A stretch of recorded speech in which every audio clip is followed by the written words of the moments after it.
ዛሬ ደግሞ እየመጣ ነው ለየት ባለ ሁኔታ በራስ ለመተማመን እነዚህን 7 ህጎች አድርግ። በራስ ለመተማመን ምን ማድረግ አለብን? አንዳንዶቻችን በራሳችን መተማመን አጥቶን ብዙ ነገር ስንዋዥቅ እንታያለን። ስለዚህ ለነዚህ መፍትሄ የሚሆኑ ደግሞ ዛሬ 7 ህጎችን ይዤላችሁ መጥቻለሁ።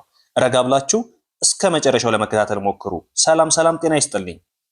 ይህ ናይል አካዳሚ ነው። የዚህ ቻናል አዲስ የሆናችሁ ሰብስክራይብ በማድረግ ጀምሮ አማርኛን ከመሰረቱ ማንበብና መጻፍ ለሚቸገሩ ሁሉ ላይክ እና ሼር እያደረጋችሁ ታዳርሱልኝ ዘንድ ከወዲሁ አሳስባለሁ። ባላችሁበት ሆናችሁ በኦንላይን ትምህርቱን በሳምንት 5 ቀን እያስተማርን እንገኛለን። ከመጀመሪያው ለጀማሪዎች ከፊደላት ጀምረን እስከ የትኛውም ደረጃ ያሉ ተማሪዎችን በማስተማር ላይና ብዙ ለውጥ እያገኙበት በሚገኙ ሁኔታ ላይ እንገኛለን። እናንተም ትምህርቱን በውስጥ መስመር መማር የምትፈልጉ ካላችሁ ከዚህ ጋር በማስቀምጥላችሁ ስልክ በቀጥታ በመደወል በኢሞ፣ በዋትስአፕ፣ በቴሌግራም ዘወትር ከሰኞ እስከ ዓርብ ባላችሁበት ሆናችሁ ትምህርቱን መከታተል ትችላላችሁ። ዛሬ ደግሞ እንዴት አድርገን ማንበብና መጻፍ እንደምንችል አብረን የምናይ ነው የሚሆነው። አጫጭር አረፍተ ነገሮችን እንዴት እናነባለን፣ እንዲሁም ደግሞ ከዚህ በተጨማሪ ደግሞ በጣም ለህይወታችን አስፈላጊ የሆኑ ወሳኝ ህጎችንም አብረን እናያለን። አንደኛው ዋናው ዓላማችን ማንበብና መጻፍ ቢሆንም ሁሉ ነገር ግን በማንበብና በመጻፍ መሃል ደግሞ በጣም አስፈላጊ የሆኑና ለኛ ትምህርት ሊሆኑ የሚችሉት ነገሮች ሁሉ አብረን እናያቸዋለን። እናንተ ይህ ቻናል እንደደረሳችሁ ይህ ቪዲዮ እንደደረሳችሁ ቻናሉን ሰብስክራይብ ታደርጋላችሁ፣ ቪዲዮውን ላይክ ታደርጋላችሁ ማለት ነው። እንዲሁም ደግሞ ከዚህ ጋር የማስቀምጥላችሁን ስልክ በመጠቀም ቴሌግራም ግሩፕ አለ፣ ጆይን በማድረግ ከዛ ላይ ደግሞ የበለጠ ትምህርት ታገኛላችሁ። አሁን ወደ ትምህርቱ እንሄድ። ረጋ ብላችሁ እናንተም እስከ መጨረሻው ለመከታተል ሞክሩ። በራስ ለመተማመን እነዚህን 7 ህጎች አድርጉ። ልብ ብላችሁ ተመልከቱ። በማስታወሻም ጻፏቸው፣ ይጠቅሟችኋል። ስለዚህ የመጀመሪያው ህግ 1 ያለህንና የሌለህን እወቅ። ያለህንና የሌለህን እወቅ። አንድ እዚህ ጋር መያዝ ያለባችሁ ነገር ምንድነው? ያለኝ ለኔ ምንድነው? የሌለኝስ ምንድነው? ያለኝን አጠናክሬ የሌለኝን እንዴት ማምጣት እችላለሁ የሚለውን መጀመሪያ ራሳችሁን መጠየቅ መቻል አለባችሁ ማለት ነው። ያለህንና የሌለህን ወቅ። አንድ ነገር አለን አይደል? ኢቭን ጤና ሊሆን ይችላል፣ ገንዘብ ሊሆን ይችላል፣ የሆነ ነገር አንድ ነገር ይኖረናል። መቼም የሰው ልጅ በህይወቱ አንድና ከዛም በላይ ነገሮች ይኖሩታል። ነገር ግን ያለንንና የሌለንን ነገር ማወቅ መቻል አለብን። መጀመሪያ ምንድነው ያለን፣ ምንድነው የሌለን የሚለውን በደንብ በትኩረት ራሳችን ቆም ብለን ማየት መቻል አለብን ማለት ነው። የመጀመሪያው ህግ ይሄ ነው። ያለህንና የሌለህን በጥንቃቄ መርምረህ እወቅ። ሁለተኛ ራስህን ጥሩ ነገርን በሚገባ ንገረው፣ ወይም ለራስህ ጥሩ ነገርን ንገረው። ይህ ማለት ምንድነው?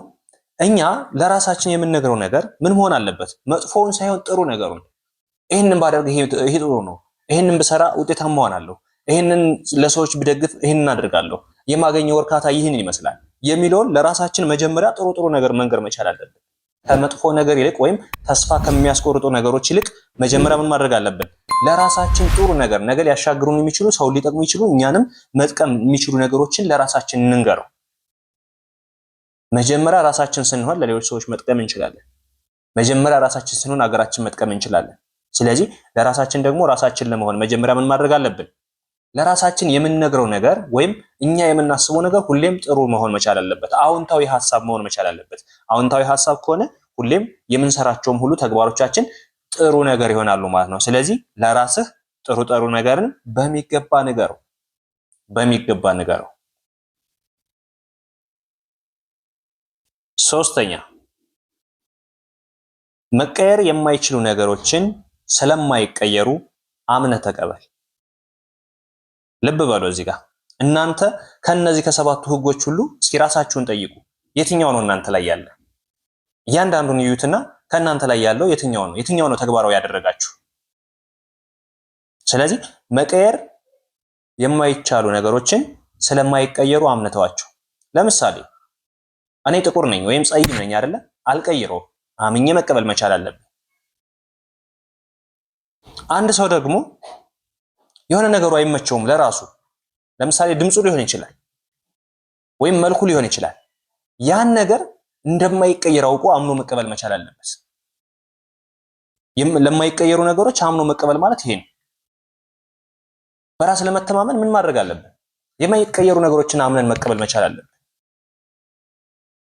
ለምሳሌ አንድ ሴት በጣም ቆንጆ አይደለችም እና መልኳ ያን ያህል ተወዳዳሪ የምትባል አይደለችም።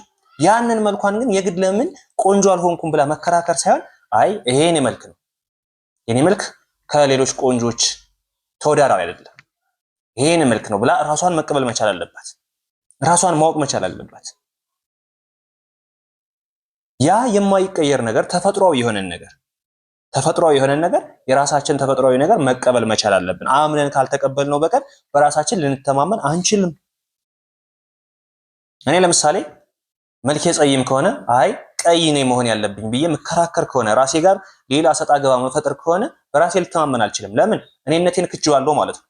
ስለዚህ ማንኛውንም የሆነ ተፈጥሯዊ ባህሪያችንን መቀበል ያለብን ነገር መቀበል አለብን። የማይቀየሩ ነገሮችን አምነን መቀበል መቻል አለብን። የዛኔ በራሳችን መተማመን እንችላለን ማለት ነው። አራተኛ በሚወዱህና በሚደግፉ ሰዎች አካባቢህን አድርግ። በሚወዱህና በሚደግፉ ሰዎች አካባቢህን አድርግ። ይህ ማለት ለኛ ጥሩ አመለካከት ላላቸው ሰዎች ቀረቤታ ሲኖረን ነገ ከነበረን ማንነት ከፍ ያለ ማንነት እንጨምራለን ማለት ነው። አስተሳሰባችን እየሰፋ ይሄዳል። አኗኗራችን እያማረ ይሄዳል። ያ የሚሆነው ምንድነው? ለኛ ያላቸው አስተሳሰብ መልካም ከሆኑ ሰዎች ጋር ምንውል ከሆነ እኛም የምናስበው ነገር መልካም ይሆናል። እኛም ለነሱ የምንሰጠው ፊት ጥሩ ይሆናል። ስለዚህ በሚወዱህና በሚደግፉ ሰዎች ፊት ወይም አካባቢህን አድርገህ ኑር ማለት ነው። ይሄ ደግሞ ትልቁና በጣም አስፈላጊ የሆነ በራስ የመተማመን ስሜትን ይጨምራል ማለት ነው። ሌላው አምስተኛ በህይወትህ ለሚሆንብህ ነገር ሁሉ ኃላፊነትን ውሰድ። አንተ በራስ ለመተማመን የምትፈልግ ሰው ከሆንክ፣ አንቺ በራስሽ መተማመን የምትፈልጊ ሰው ከሆንሽ በህይወትሽ ላይ ለሚደረጉ ነገሮች ሁሉ ኃላፊነትን ውሰድ። ህይወትሽ የምታኖሪያት አንቺ ብቻ ስለሆንሽ ወይም አንተ ብቻ ስለሆንክ ህይወትህ ሌላ ሰው እንዲኖርልህ አትፈልግ። ያንተን ህይወት ሌላ ሰው እንዲደግፈው አትፈልግ።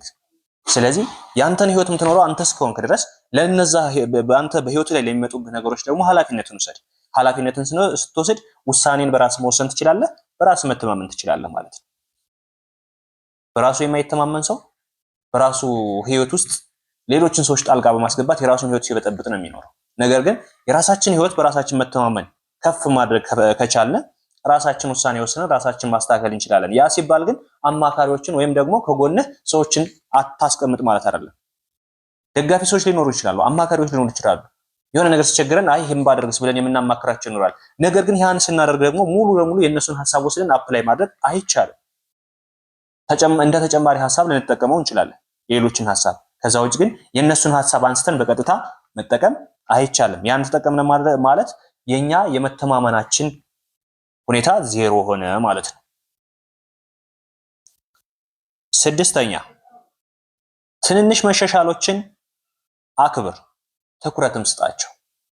ልብ በሉ እናንተ ወደ ራሳችሁ ህይወት ስትመለሱ፣ ማንኛውም ሰው ወደ ራሱ ህይወት ሲመለስ ትናንት የነበረውን በራስ ያለመተማመን ባህሪ ትቶ ወደ ራሱ የመተማመን በሚመጣበት ሰዓት ትንንሽ ለውጦች ይኖራሉ አይደል? እነዛን ለውጦች መደገፍ መቻል አለበት፣ ማክበር መቻል አለበት። እኔ የተለወጥኩት እኮ ትናንትና ከዚህ ወደዚህ የመጣሁት እኮ ከዚህ አንጻር ነው ብሎ በእነዛ ትንንሽ ለውጦች ትልቅ ለውጥ ማግኘት መቻል አለበት። ለምሳሌ አንድ ወጣት ትናንት ምንም ነገር ከኪሱ ላይ የሌለው ዛሬ 2 ብር ወይ 3 ብር የሚያገኝ ከሆነ ቀጣይ ደግሞ 10 ብር 20 ብር የሚያገኝ ከሆነ ይሄ ግራጁዋሊ ቼንጅ ነው፣ የመለወጥ ሁኔታ ነው። ትናንት ከነበረበት ይልቅ ተነስቶ ዛሬ የሆነ ነገር እየሰራ ነው፣ እየሄደ ነው። ስለዚህ እነዚህ ነገሮች ማክበር መቻል አለበት፣ ትኩረትን መስጠት መቻል አለበት። እንዴት ነው የተለወጡት? ከትናንትናው ማንነቴ ወደ ዛሬ ማንነቴ እንዴት መጣሁ? ይህን ያደረኩበት ምክንያትስ ምንድን ነው? እያለ ራሱን መጠየቅና በእነዚህ ነገሮች ላይ ትኩረት ሰጥቶ የበለጠ ከትናንትናው ዛሬ ከዛሬ ደግሞ ነገ እያደረገ የመሻሻል ሁኔታዎችን አመጣ ማለት በጣም ትልቁን የራስ መተማመን ባህሪ እየተጎናጸፈው ነው ማለት ነው። ስለዚህ በራሳችን ለመተማመን የምናደርጋቸውን ነገሮች በትኩረት መከታተል መቻል አለብን፣ በትኩረት መመልከት መቻል አለብን። ነገ እኛ ሙሉ ሰው ሆነን በራሳችን መተማመን እንችላለን። በዓለም ላይ በራሳቸው የሚተማመኑ ሰዎች ከ10% ያልበለጡ ሰዎች ናቸው። ማንኛውም ሰው የሆነ ጎደሎ ባህሪ ያለው። ስለዚህ እነዛን መሆን ባንችል እንኳ በከፊሉ ራሳችን በተወሰኑ ነገሮች ላይ ውሳኔ ሰጪ መሆን መቻል አለብን። በራስ መተማመን ማለት ሁሉንም ነገር በራስ ማድረግ ነው ማለት አይደለም። አንዳንድ ነገሮችን ከሰው የምንወስዳቸው ነገሮች ይኖራሉ። ግን ያ ሲሆን ደግሞ ሙሉ ለሙሉ ያን ነገር እንጠቀመዋለን ማለት አይደለም። ኦኬ። የመጨረሻውና ሰባተኛው ደግሞ በሌሎች ሰዎች ጫና ውሳኔን አትቀይር። በሌሎች ሰዎች ጫና ውሳኔን አትቀይር። ይህ ማለት ምንድነው? መጀመሪያ ላይ ሳብራራላችሁ እንደነበረ የራሳችን ሐሳብ ወስደን የሌሎችን ሐሳብ ደምረን አንድ የራሳችን የሆነ ሐሳብ ልናወጣ እንችላለን። ከዛ ውጭ ግን የኛ ምንም ሐሳብ ሳይኖረን በሌሎች ሐሳብ መነሻነት እስከ መጨረሻው መድረሻነት የምንዳረስ ከሆነ እኛ የሚንቀሳቀሰው ገበናችን እንጂ አስተሳሰባችን አይደለም። ስለዚህ በሌሎች ሰዎች ጫና ውሳኔህን ፈጽመህ አትቀይር። እንደ ውሳኔ ወይም እንደ ሐሳብ አጋዥ ሐሳቦችን ልትወስድ ትችላለህ ከነሱ ወይም ልትወስጂ ትችላለሽ። ነገር ግን ሙሉ ለሙሉ የነሱን ሐሳብ ተቀብለሽ አንቺ የነሱን ሐሳብ አፕላይ የምታደርጊ ከሆነ የአንቺ መንገድ ሳይሆን የነሱን መንገድ እየተጓዝሽ ነው። የራስሽን ህይወት ዓለም ስተሻል ማለት ነው፣ ወይም ስተሃል ማለት ነው። ስለዚህ እነዚህን ለማድረግ ደግሞ መጀመሪያ በራስ ለመተማመን የራሳችን የሆነን ነገር ሞክረን አልሳካ ካለን እንኳን ሌሎች አጋዦችን ከነሱ ሐሳብ በመውሰድ ልናጠናክረው እንችላለን እንጂ ሙሉ ለሙሉ የሰውን ሐሳብ ወስደን ተግባራዊ ማድረግ አይቻልም። ራሳችን ከራስ መተማመን ይልቅ በሰዎች መደገፍን አብዝተን የምንወድ ከሆነ ነገ መውደቃችን አይቀርም። ዛሬ ከሰዎች ጋር እየተጓዝን ብቸኝነትን ካለመድ ነው ነገ ብቸኝነትን መላመድ አንችልም። ወይም የራሳችን መንገድ ስንጀምር ደጋፊዎችን እንፈልጋለን። ሁሌም በምርኩዝ መንቀሳቀሳችን አንድ ቀን ሊጥለን ስለሚችል በራሳችሁ መተማመንን ማስፋት መቻል አለባችሁ ማለት ነው። ዛሬ ያየናቸው እንዴት በራሳችን እንተማመናለን እንዲሁም ደግሞ እንዴት ማንበብና መጻፍ እንችላለን የሚሉትን አብረን አይተናል ማለት ነው። እናንተም ይህንን ቪዲዮ ላይክ፣ ሼር በማድረግ እንዲሁም ቻናሉን ሰብስክራይብ እያደረጋችሁ የበለጠ እንደነዚህና መሰል ነገሮችን እንዲሰራላችሁ የምትፈልጉ ከሆነ ኮሜንት ላይ ተመችቶናል የሚል ቃል እፈልጋለሁ ማለት ነው። አሊያም ደግሞ ሌሎች አስተያየት ካሏችሁ ደግሞ አሁንም ኮሜንት ላይ ይሄ ቢስተካከልልን ይሄ ቢሰራልን የሚሉትንም ሁሉ በደንብ አስቀምጡልኝ። እያስተካከሉ ከዚህ የተሻለ ስራ ይዤላችሁ የመጣ ነው የሚሆነው። አብራችሁ ስለነበራችሁ ከልብ አመሰግናለሁ። በሌላ ክላስ እስከምንገናኝ መልካም ጊዜ ይሆንላችሁ።